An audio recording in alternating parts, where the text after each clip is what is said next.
आज बीजेपी के विकास के सामने इंडी अलायंस मुद्दों की कंगाली से जूझ रहा है और इसलिए ये लोग अब केवल गाली गलौज और अपमान की राजनीति पर उतर आए हैं।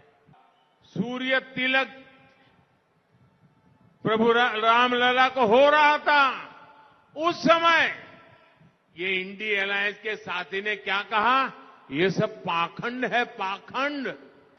कांग्रेस पार्टी भी ये बात जानती है कि वो चुनाव नहीं जीत सकती है। कांग्रेस के युवराज नतीजों के बाद देश में आग लगाने की धमकी दे रहे हैं। आज बीजेपी के विकास के सामने इंडी अलायंस मुद्दों की कंगाली से जूझ रहा है और इसलिए ये लोग अब केवल गाली गलौज और अपमान की राजनीति पर उतर आए हैं।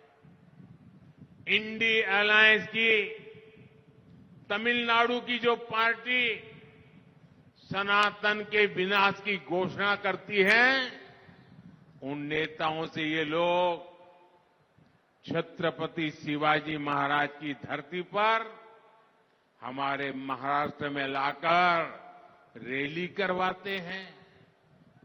अयोध्या में राम मंदिर का 500 साल पुराना सपना पूरा होता है तो कांग्रेस पार्टी और उसके दोस्त उसका भी बहिष्कार करते हैं। अयोध्या में भव्य राम मंदिर में पहली रामनवमी का आयोजन हुआ। सूर्य की किरणों से भगवान राम के अभिषेक ने हर देशवासी को भक्ति से सराबोर कर दिया।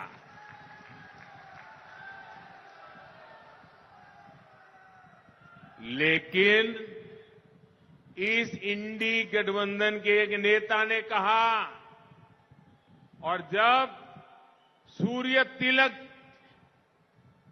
प्रभु रामलला को हो रहा था, उस समय ये इंडी अलायंस के साथी ने क्या कहा, ये सब पाखंड है, पाखंड।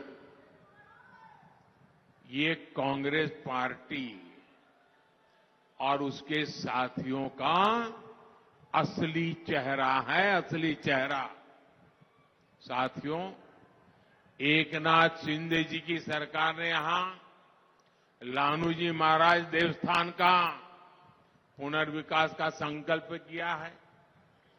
ये लोग अगर मजबूत हुए तो उसका भी विरोध करेंगे।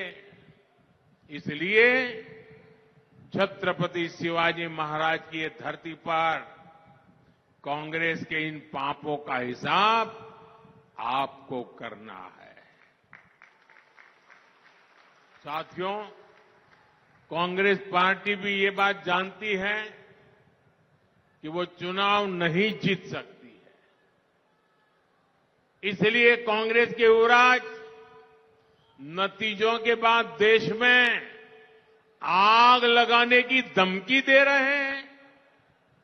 संविधान को कैद करके आपातकाल लगाने की इनकी मानसिकता बदली नहीं है, लेकिन देश ने मन बना लिया है।